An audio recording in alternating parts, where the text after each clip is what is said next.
chegou a hora da nossa reportagem especial. Há 30 anos, objetos voadores não identificados foram perseguidos por aviões caça da Força Aérea Brasileira nas áreas de São Paulo e do Rio de Janeiro. Você vai conhecer agora gravações inéditas desse episódio, que ficou conhecido como a Noite Oficial dos OVNIs. Foi assim que o Fantástico deu a notícia.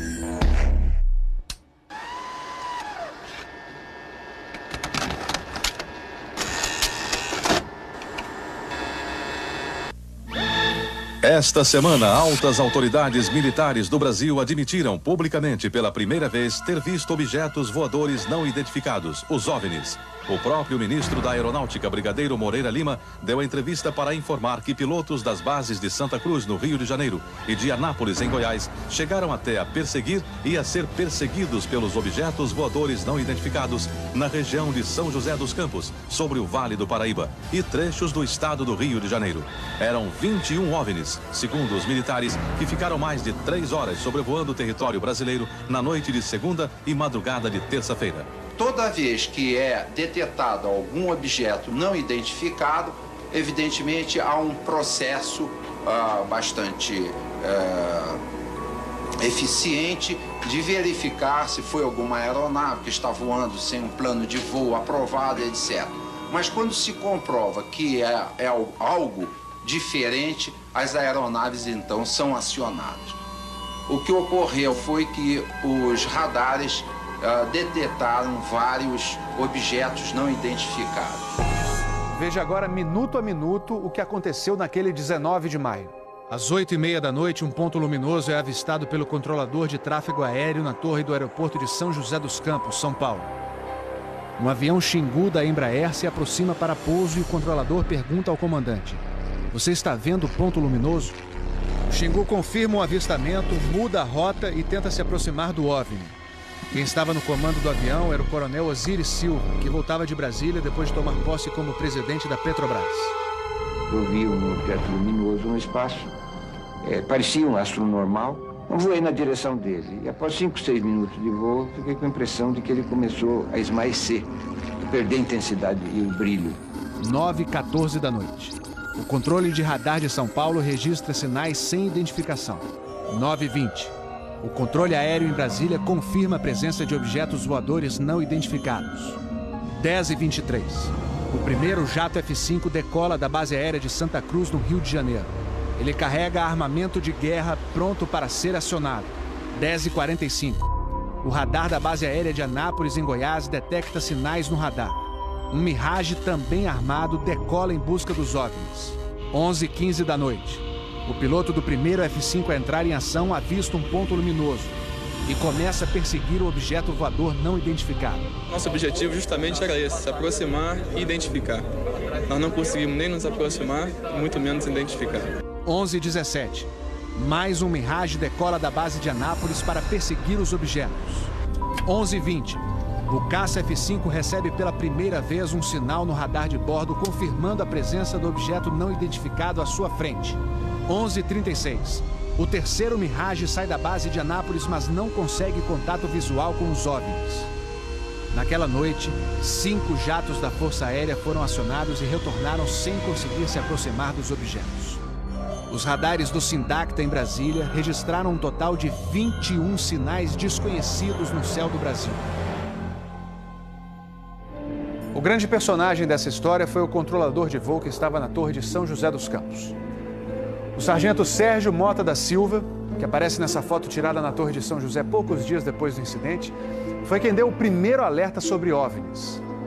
30 anos depois, Sérgio, que hoje é controlador de voo civil, deu a primeira entrevista para uma TV. Ele preferiu não mostrar o rosto. Tem alguma coisa aqui no setor noreste de São José? Um farolzinho por lá? Eu estou olhando bem, o bicho está parado. Quem sobe, quem desce, vai para a esquerda e para a direita. Está paradinho lá. Estou olhando, não é estrela não. É um farol. A olho nu parecia um avião. Quando coloquei no binóculo para observar, é que eu vi que ele era extremamente cintilante, multicolorido. Tinha vermelho, azul, branco, lilás, um monte de cores, com uma certa predominância do laranja, mas ele era muito bonito. O controlador pediu ao avião Xingu para tentar avistar o objeto. Eu expliquei a ele onde estava o objeto, pedi a ele que se ele tivesse avistamento, ele me informasse. Tem maneira com ele à vista? Assim, nós temos a ponta vista. Esse bem visível, poderia descrevê-lo? É uma estrela grande. Estrela grande e bem vermelha. Entendido, grande e bem vermelha. Controle em São Paulo será alertado. O controlador em São José dos Campos avisa ao controle São Paulo que o Xingu está perseguindo o OVNI. Positivo. Ele está perseguindo o troço. Está perseguindo o troço? Tá indo atrás. Sério, tá indo. Controle? Tá vendo?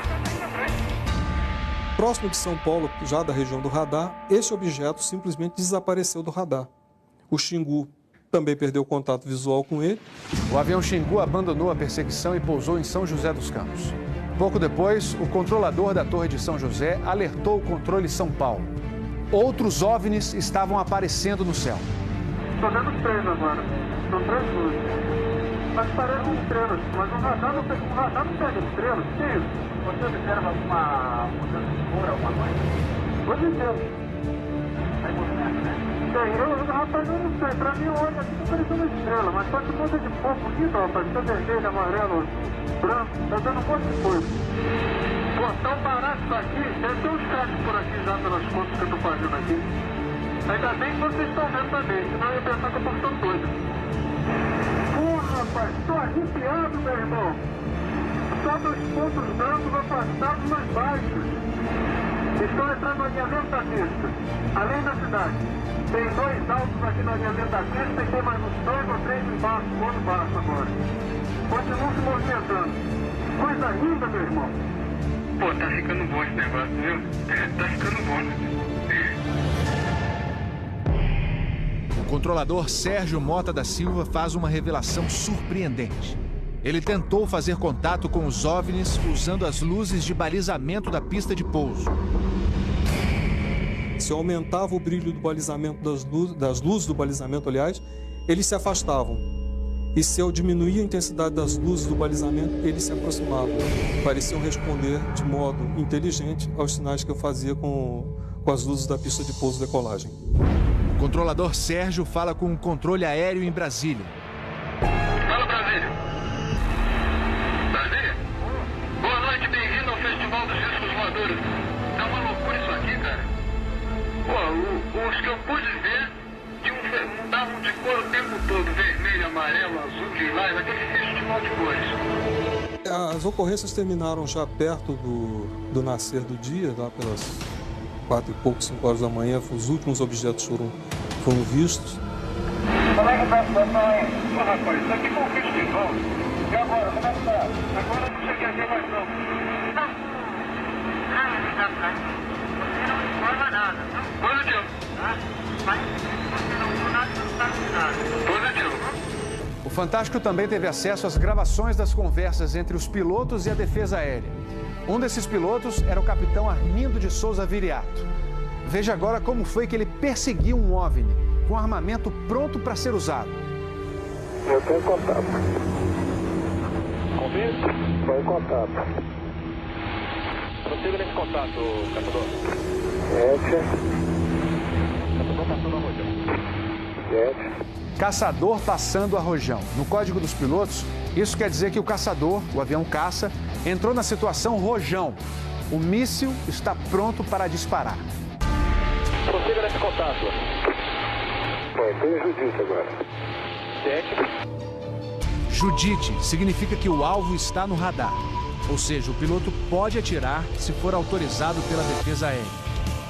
Mas neste momento, o alvo se afasta em alta velocidade. Está aumentando. Aumentando a distância, confirma. Afirmativo. A distância está aumentando de novo aqui. 7. Aumentando rápido, né? Comportamento muito estranho, ok?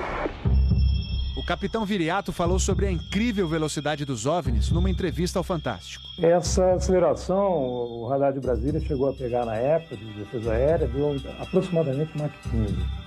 Isso aí daria em torno de 15 mil km por hora. 15.000 quilômetros por hora é uma velocidade muito acima dos jatos mais rápidos do mundo, que chegam no máximo a 4.000 quilômetros por hora. Um documento confidencial do Comando de Defesa Aérea de junho de 1986 concluiu: os objetos produziram ecos nos radares do sistema de defesa e também nos jatos que perseguiram os OVNIs. Houve contato visual dos pilotos. Os objetos atingiram velocidades supersônicas e mostraram capacidade de acelerar e desacelerar de modo brusco. E a principal conclusão do relatório: os fenômenos são sólidos e refletem inteligência, pela capacidade de acompanhar e manter distância dos observadores, como também voar informação. Não foi possível identificar a origem dos objetos. Foram esses dois ufólogos, pesquisadores de OVNIs, que conseguiram no Arquivo Nacional em Brasília a liberação gratuita dessas gravações. O fenômeno OVNI é real, existe, e o governo sabe disso, as Forças Armadas sabem disso. Essa documentação sendo exposta para o público permite que as pessoas entendam que isso não é brincadeira. Não tem como a gente falar que seriam naves extraterrestres, né? Eram objetos voadores não identificados. Não podemos dar qual a procedência deles, qual a origem. É alguma coisa inexplicável do nosso ponto de vista tecnológico à época e mesmo ainda hoje. Brasília? Boa noite, bem-vindo ao Festival dos Discos Voadores.